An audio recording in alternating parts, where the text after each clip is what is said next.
Hey, hey, hey, hey. Hey, na, hey, oh. Hey, hey, hey, hey. Hey, na, hey, oh. Bonjour, je suis très heureuse de vous retrouver aujourd'hui pour du coup la première des trois vidéos consacrées à la deuxième mère originelle, la gardienne de la sagesse. Et on va commencer par le lieu de pouvoir.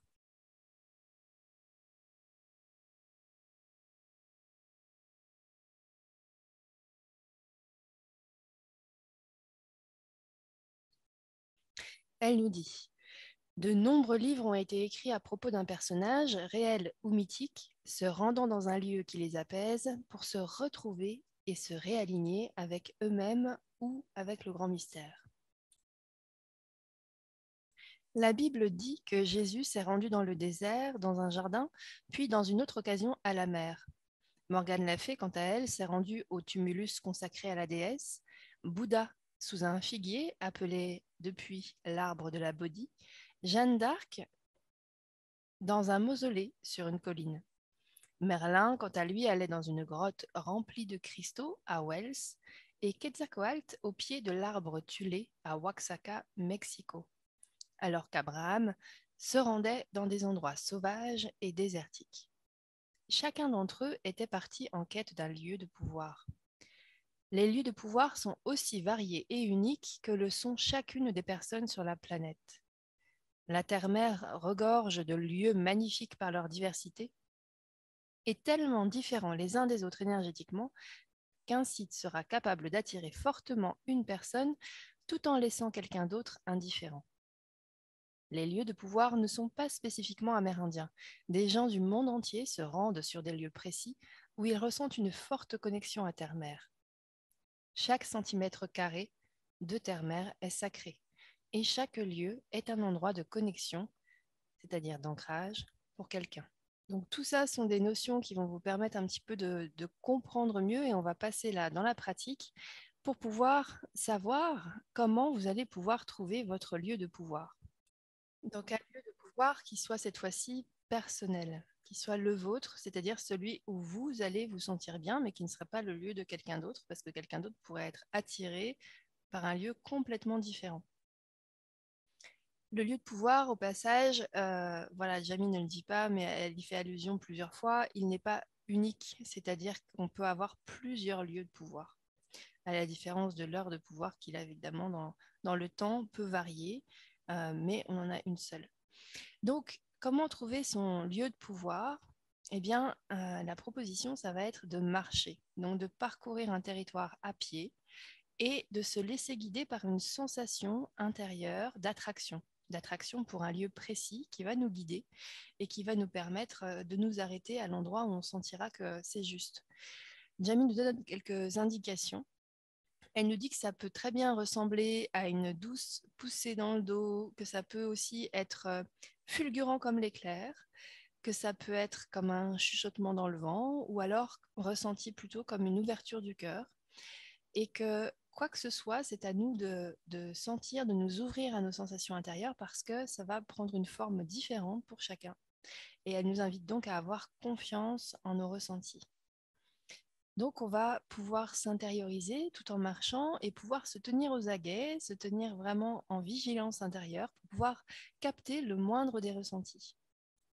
Donc là, c'est comme si le corps était un peu notre pendule, notre boussole ou nos baguettes. Et là, c'est vraiment le corps à l'intérieur qui va nous le dire.